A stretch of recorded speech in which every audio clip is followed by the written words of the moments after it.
couple months ago, I got a call from David from Chicago, from GenEx, and David told me he wants to come to Roofing Insights class, and also he would like me to see his newest tool. He brought it to the class. Everybody was pretty impressed, I would say. At the end of this video, you can watch interview with David and how they come up with the idea, but I just wanted to share it. I like simple designs. There's not much to it. We gave it to our roofing crew and they love it. They said it definitely helps to make roofing trade a little bit easier, a little bit less impact on your hands, on your joints. I want you guys to check it out. We're gonna post all information below in the comments and also in the description to this video where you can buy it. I think it's worth trying it. It's only $70. Yes, it costs a little bit more. I would say simple things in life, they're usually the most genius ones. Let me know what you think, guys, in comments below. Enjoy the interview.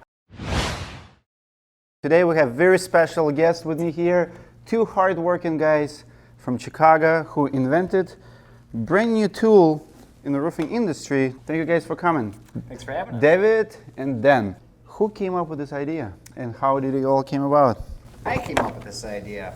I have 13 years in the roofing industry, tearing off, and as a field guy. About year 7, I started to experience real bad numbing in the hands and the wrists during the tear-offs. You know, I just had enough, and I knew what it was. It was the impact with the permanently fastened nails. Just that little spring does help out a lot, absorbs a lot of impact, and it helps push some nails through. And I decided to figure out what it would take to design a pitchfork that wouldn't hurt me. And this is what we came up with.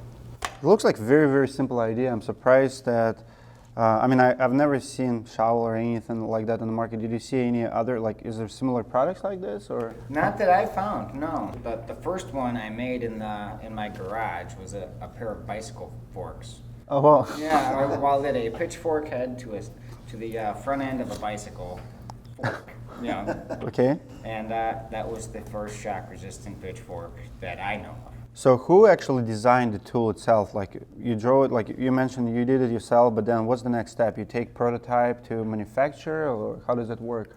I went to a small small R&D company named JBL Product Solutions, and they're out of Muskego, Wisconsin. What I was aiming for was a tool that was lightweight, that could go with the roofer wherever a roofer's gonna go.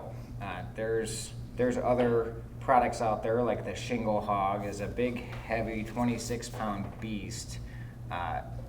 Great product for tearing off 3 layers of roof on a walker, but not feasible for most job sites. So you can feel the difference, like, after working day? You'll feel the difference after the first throw.